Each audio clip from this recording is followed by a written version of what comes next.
Et ils savaient aussi que si l'homme manifestait l'orgueil, la rébellion, ils allaient subir le même sort, c'est-à-dire la chute. Ils allaient être bannis de la présence de la gloire de Dieu. Alors voilà que la femme va commencer à regarder l'arbre. Elle voit que l'arbre était bon à la vue. L'arbre était agréable. Ça paraissait inoffensif. Ça paraissait bon. Et voici que la femme, elle va approcher l'arbre, elle va manger. Elle va prendre, elle mange. Et elle donne aussi à son mari. Et les deux vont manger. Mais souvenez-vous que Dieu avait dit, le jour où vous mangerez, vous allez mourir. Donc quand ils ont mangé, qu'est-ce qui est arrivé? La mort est arrivée. Amen. La Bible dit au verset 7, les yeux de l'un et l'autre s'ouvrirent et ils connurent qu'ils étaient nus. Écoutez très bien. Dès qu'ils ont mangé là, ils se rendent compte qu'ils étaient nus. Donc cela veut dire que quelque chose s'est passé. Quelque chose venait de se produire. Il n'avait pas encore réalisé, il n'avait pas encore compris, mais quelque chose venait de se produire. Parce que toute désobéissance amène des conséquences. Ils s'aperçoivent qu'ils sont nus. Mais pourquoi ce jusque-là, ils ne se rendaient pas compte? Parce que la gloire de Dieu était leur vêtement. Parce que la présence de Dieu, la sainteté de Dieu, la lumière de Dieu était sur eux. Et le péché n'était pas encore trouvé en eux. C'est pourquoi ils ne pouvaient pas considérer, voir la nudité. Mais dès qu'ils ont perdu la gloire, dès que le péché est entré, voilà que leurs yeux se sont ouverts au mal. Leurs yeux se sont ouverts au péché. Et ils s'aperçoivent qu'ils sont nus. Alléluia. Amen. Alléluia. Amen. Et là, c'était d'abord la mort spirituelle. La mort spirituelle, c'est-à-dire la gloire de Dieu qui s'en va. La séparation d'avec Dieu. La présence de Dieu te quitte. Et tu t'aperçois que tu es dépouillé, banni de sa gloire. Et c'était d'abord la mort spirituelle. Alléluia. Amen. Et toute mort spirituelle entraîne la mort physique. Et regardez. Là, dans Genèse, chapitre 4. Genèse, chapitre 4. Là, nous sommes dans les conséquences. Les conséquences, c'est qu'eux-mêmes, ils vont connaître d'abord la mort.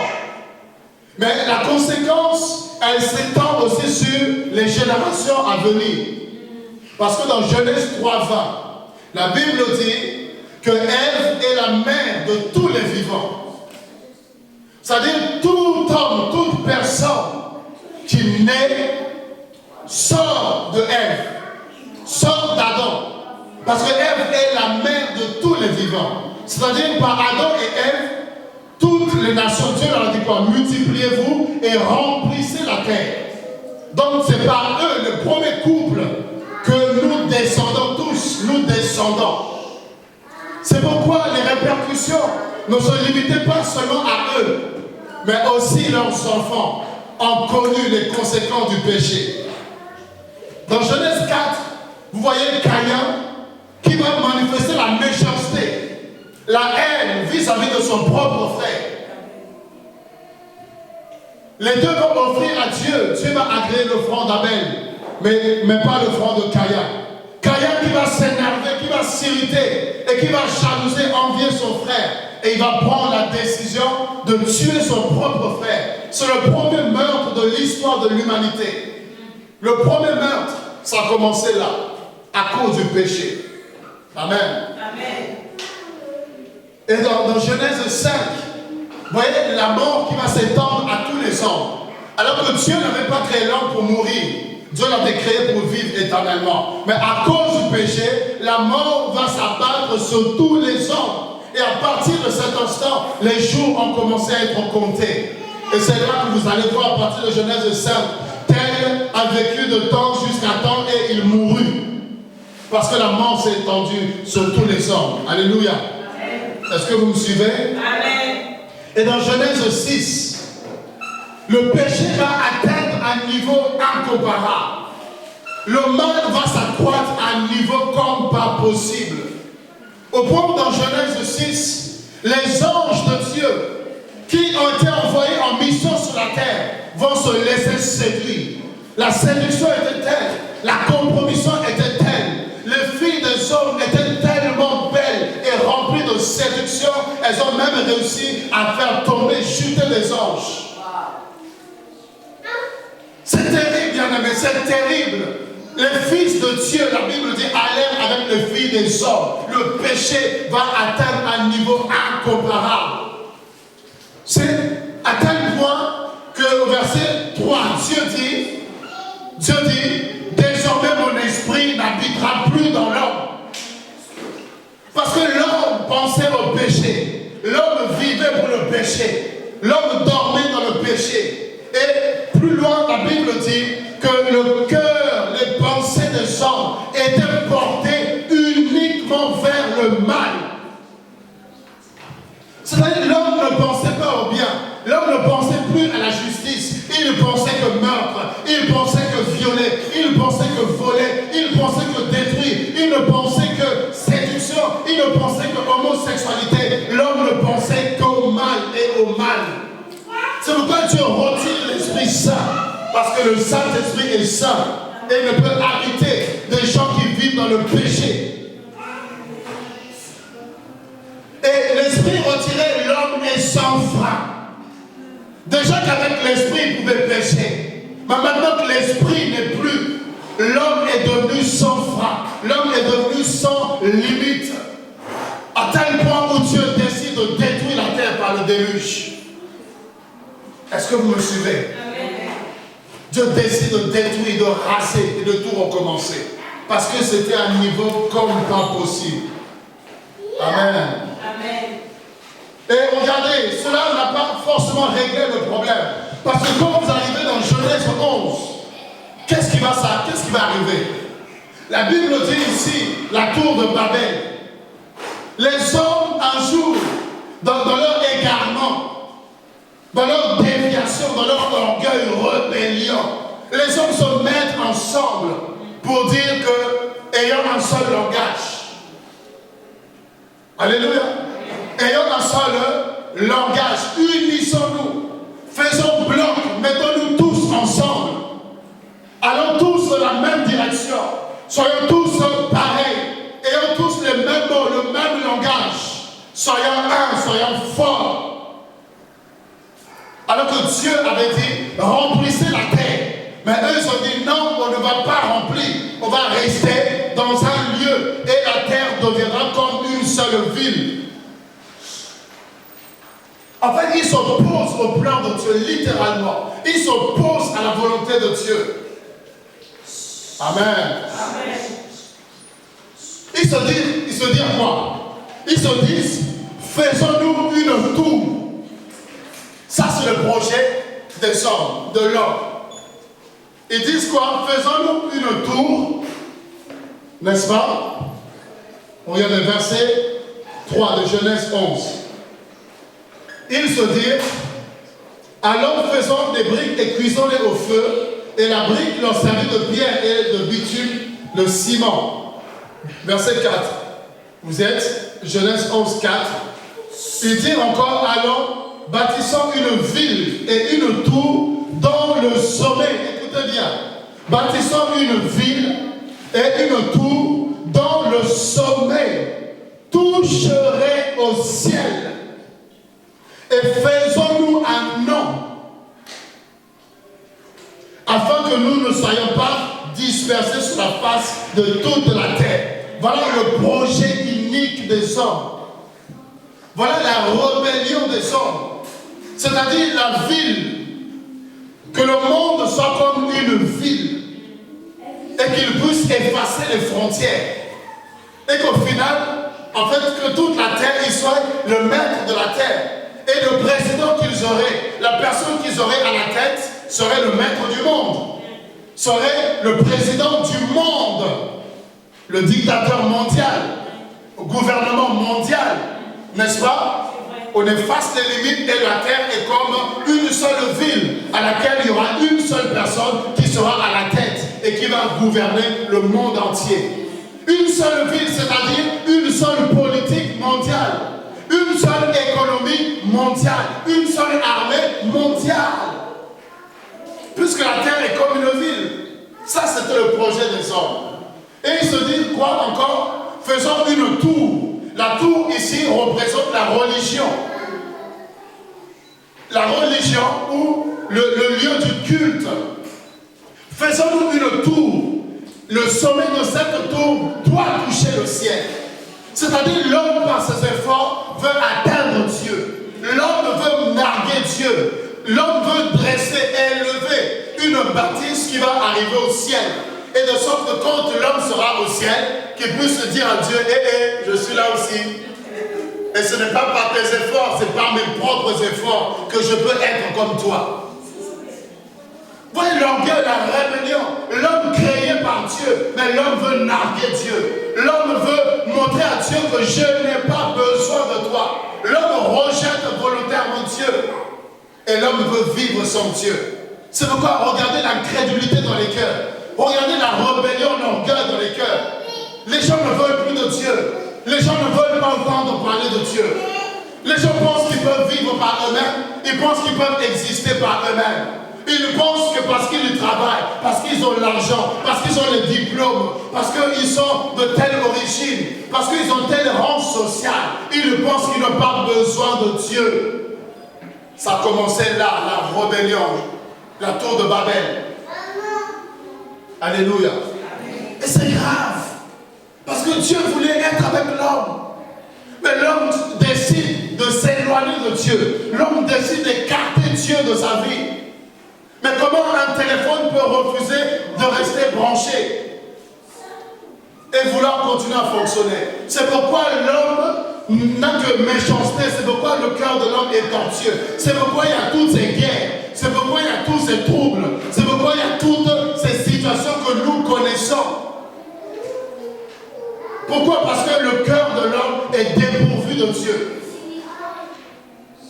C'est pourquoi il y a la méchanceté. Une femme peut prendre ses enfants, tuer ses propres enfants. Un enfant peut se lever et tuer ses parents. Vous voyez toutes ces catastrophes.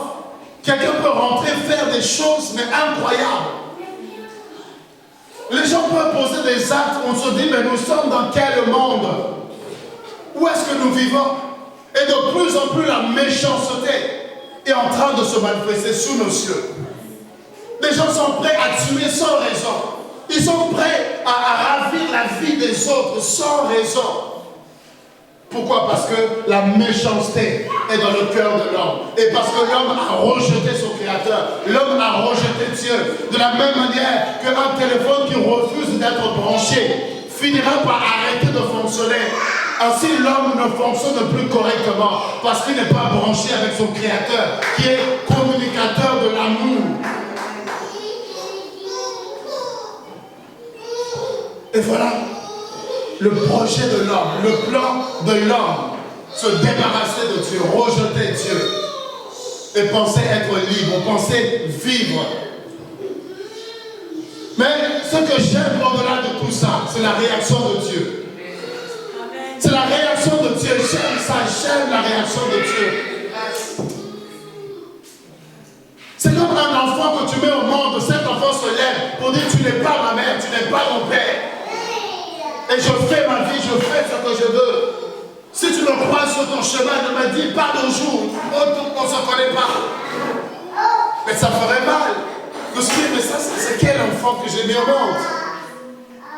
Et tu pourrais te dire que voilà, donc, tant que tu ne reconnaîtras pas que je suis ta mère, alors ne m'appelle plus.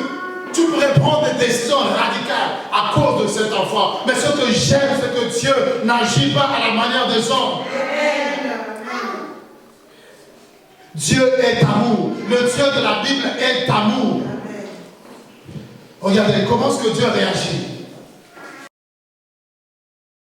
Alors que l'homme l'avait blessé, alors que l'homme avait péché.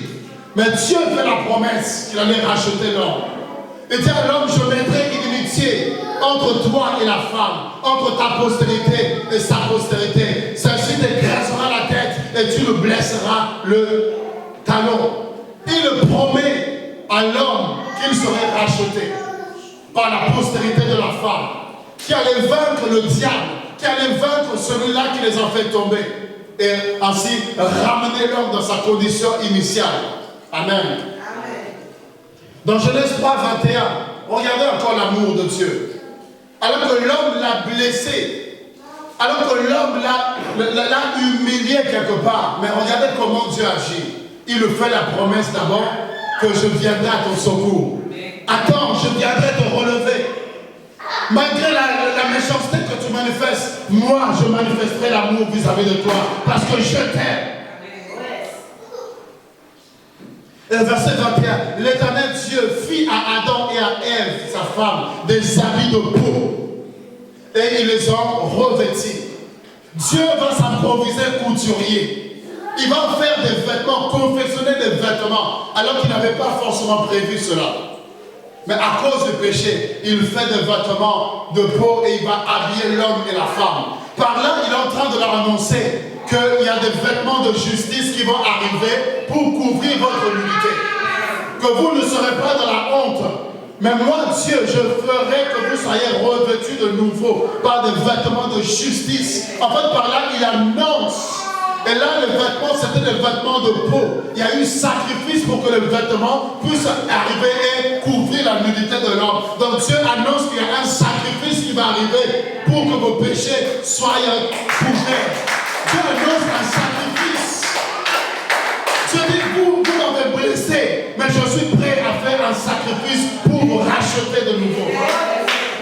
Non, Dieu est amour, Dieu est amour. C'est pourquoi j'aime Dieu. C'est pourquoi l'apôtre Pierre dit, nous l'aimons parce qu'il nous a aimé le premier. Non, j'aime Dieu parce qu'il m'a aimé le premier. Avant que je le connaisse, il m'a aimé. Avant que je le choisisse, il m'a aimé. Dans l'amour du péché, c'est comme ça qu'il m'a aimé. L'homme va m'aimer parce que j'ai l'argent. L'homme va m'aimer parce que la gloire de Dieu est sur moi. L'homme va m'aimer parce que je suis élevé. Mais Dieu m'a aimé dans l'amour du péché. Dieu m'a aimé alors que je n'étais pas connu des hommes. Dieu m'a aimé alors que j'étais au plus bas. C'est comme ça que Dieu m'a aimé. C'est pourquoi Romains 5:8 te dit, Dieu prouve son amour. Alléluia. Dieu prouve son amour. Parce que lorsque nous étions encore pécheurs, il n'a pas attendu que tu sois délivré de tes péchés. Il n'a pas attendu que tu sois saint. Il n'a pas attendu que tu puisses vaincre le péché qui te terrassait. Mais il t'a aimé comme ça. Parce que c'est lui qui peut te donner la force de vaincre le péché. Non, c'est pourquoi j'aime Dieu. Il m'a aimé comme personne ne pouvait m'aimer. Dans une condition que les gens pouvaient me regarder et jeter la pierre. Mais lui, quand il a regardé, il dit non, je te relèverai. De la poussière, je prends le pauvre. Du fumier, je relève l'indigent pour le faire asseoir avec les grands. Ça, c'est le plan de Dieu. Dans Hébreux chapitre 9. Et à travers les temps, le plan, l'amour de Dieu va continuer à se manifester. Continuer à se manifester. Dieu avait un seul souci. Comment faire que l'homme revienne à lui? Comment ramener l'homme dans sa gloire à nouveau? Comment est-ce que l'homme pouvait revenir dans l'intimité de son cœur? C'était le souci de Dieu. Quand il envoyait les prophètes, ce n'était pas ce souci. Qu'à travers les prophètes, les hommes écoutent et reviennent à Dieu. Car les prophètes venaient pour ramener le cœur des hommes vis-à-vis de Dieu. Les prophètes venaient parler de Dieu au peuple pour que le peuple cesse de boiter, cesse l'idolâtrie et qu'il retourne vers l'Éternel. Alléluia. Et ils ont rejeté les prophètes. Ils ont lapidé les prophètes. L'homme a tué les prophètes qui étaient envoyés. Mais l'amour de Dieu ne s'est pas arrêté. Dieu a continué encore à manifester l'amour. Et à travers les temps, à travers les époques, la Bible dit dans Hébreux 9, 22. Hébreux 9, 22. Écoutez très bien. La Bible dit, et presque tout d'après la loi est purifié avec le sang, par le sang. Sans effusion de sang, il n'y a point de pardon. Amen. Sans effusion de sang, il n'y a point de pardon. Donc, dans la justice de Dieu, dans les principes de Dieu, pour qu'il y ait pardon, il faut que le sang coule. Donc quand le sang est versé, Dieu peut libérer le pardon. Donc par là, Dieu va instaurer la sacrificature. Dieu instaure la sacrificature avec les souverains sacrificateurs, les sacrificateurs, et le peuple avait le devoir de donner, d'apporter des animaux, et les sacrificateurs, souverains sacrificateurs, ils offraient cela à Dieu et le peuple recevait le pardon. Amen. Amen.